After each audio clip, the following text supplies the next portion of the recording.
Hello friends, आज हम लोग बात करने वाले हैं कोटा फैक्ट्री 2 वेब सीरीज की, जो कि नेटफ्लिक्स पर रिलीज हो चुकी है। हाल ही में रिलीज हुई इस वेब सीरीज को काफ़ी मिली जुली प्रतिक्रियाएं मिल रही हैं। कुछ ऑडियंस का कहना है कि ये पहली वाली सीरीज से बेटर नहीं है, कुछ का कहना है कि पहली वाली सीरीज से बेटर है। दोस्तों, आज हम लोग बात करेंगे इन्हीं कुछ चीज़ों के बारे में, इस स्टोरी की लाइन के बारे में और इस स्टोरी के स्ट्रॉन्ग पॉइंट और वीक पॉइंट के बारे में, और इसको कितनी रेटिंग मिली है और ये एक हिट है या फ्लॉप है, इसके बारे में हम आपको बताते हैं। तो दोस्तों, ज़्यादा देर ना करते हुए हम लोग स्टार्ट करते हैं मूवी का रिव्यू के बारे में। जैसा कि फ्रेंड्स हम जानते हैं कि कोटा फैक्ट्री 1 में हमें ये दिखाया गया था कि राजस्थान का कोटा शहर कंपटीशन की तैयारी करने वाले छात्रों की फैक्ट्री बन चुका है, और ये बात कोटा फैक्ट्री के पहले सीजन में स्थापित कर दी गई है।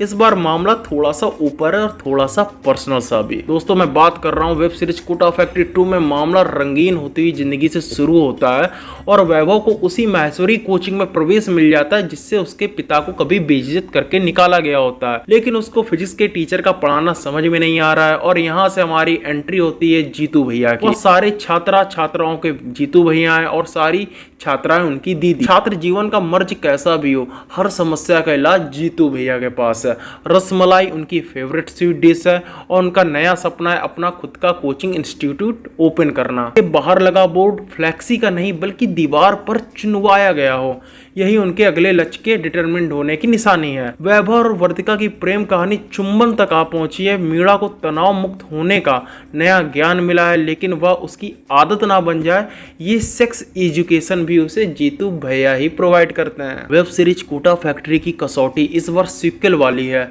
पिछले सीजन में कहानी नई थी, दी वायरल फीवर का ब्रांड था, और रिश्तों व भावना की जो परंपरा टीवी अपने अपनी वेब सीरीज परमानेंट रूममेट से शुरू की थी, उसकी छींटें इस पर सीरीज पर दिखाई पड़ती हैं। टीवीएफ की कहानियों का यही परमानेंट डीएनए है। इस बार जीतू भैया के सामने फंड की चुनौती है। विदेश में बैठे दोस्त से वो आस लगाए जो बैठे हैं वो उन्हें पूरी होती ना दिखे, लेकिन यहाँ जो उनके छुटपुट दोस्त हैं उनसे वह कहानी पूरी होती है। केमिस्ट्री के टीचर भी उनकी कहानी में एक सबक बनकर आती है। आईआईटी में रैंक हासिल करने वालों के चेहरे कैसे अखबारों के विज्ञापनों के लिए जुगाड़े जाते हैं, इसकी झलक भी है। और झलक इस बात की भी है कि आखिर एक प्रतियोगी परीक्षा पास ना करने वालों की दुनिया खत्म से क्यों होने लगती है, इस पर भी गहराई से प्रकाश डाला गया है।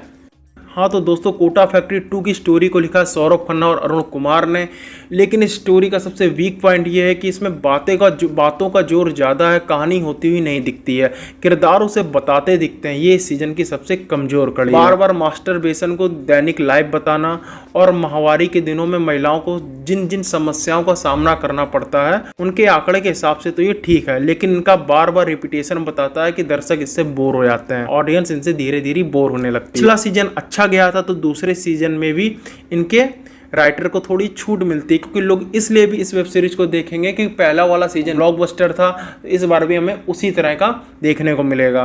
लेकिन मामला बॉर्डर लाइन पर आ टिका है, तो मैं इनके राइटर से यही कहना चाहूँगा कि अगले सीजन में आपको सतर्क रहना बहुत आवश्यक है। अब बात करते हैं दोस्तों इसके एपिसोड्स की। कोटा फैक्ट्री 2 में कुल मिलाकर 5 ही एपिसोड्स हैं, और कहानी जहाँ खत्म होती है अभी दिल धक्क से रह जाता है, यानी कि अभी तीसरा सीजन आने वाला है। राघव सुब्बू ने एक कमजोर सी पटकथा को अपने सिनेमेटोग्राफर्स के साथ आकर्षक बना दिया है। अमित त्रिवेदी का किरदार पहले एपिसोड में आया हुआ गाना भी हिट था। दोस्तों, मेरे हिसाब से समय आ गया कि वेब सीरीज के गानों को भी अलग से रिलीज किया जाना चाहिए। कलाकारों में वेब सीरीज कोटा फैक्ट्री 2 के स्टार कलाकार हमारे जितेंद्र भैया ही हैं, जिन्हें हम जीतू भैया के नाम से जाना जाते हैं। लेकिन इस वेब सीरीज में जीतू भैया कारोबारी बन रहे हैं और थोड़ा सा मोटे भी हो गए हैं। कक्षाओं का ज्ञान वह देते ही हैं, इस बार ज़्यादा समय वह दूसरों की व्यक्तिगत समस्याएं सुलझाने में लगे रहते हैं। जितेंद्र कुमार के ऊपर ही इस सीरीज के आगे ले जाने की जिम्मेदारी, और अगर मामला सीक्वल का हो तो जिम्मेदारी भी दोगुनी हो जाती है। अपने किरदार के बदले हालात के हिसाब से जितेंद्र कुमार ने इस बार अपने हाव भाव अच्छे से बदले हैं। इस बार किरदार की परतें धीरे धीरे खुलती हैं, और वैसे ही धीरे धीरे खुलता है हमारे जितेंद्र भैया का अभिनय। जीतू भैया के साथ पिछली बार की तरह भी सेम वही कलाकार हैं। वैभव के किरदार में दूसरे साल में आने वाली गंभीरता आने लगी है। वह अब अपने साथियों की कदर करने लगा है, उसकी दिक्कतें दूर होने लगी, वह अपने दोस्तों की दिक्कतें दूर करने की कोशिश करता है। रेवती पिल्लई का भोलापन इस बार निखार है। एहसास चांदना अब दीदी से दादी बनने की राह पर दिखती हैं। रंजन राज और आलम खान का हास्य व्यंग सीरीज की सबसे बड़ी राहत है, लेकिन इस बार शो का सरप्राइज रहे हमारे समीर सक्सेना, जिन्होंने माहेश्वरी का किरदार निभाया। पहले ही दिन के परिचय में बोली गई उनकी एक एक लाइन पिघलते शीशे सी दर्शकों के दिमाग में गिरती है।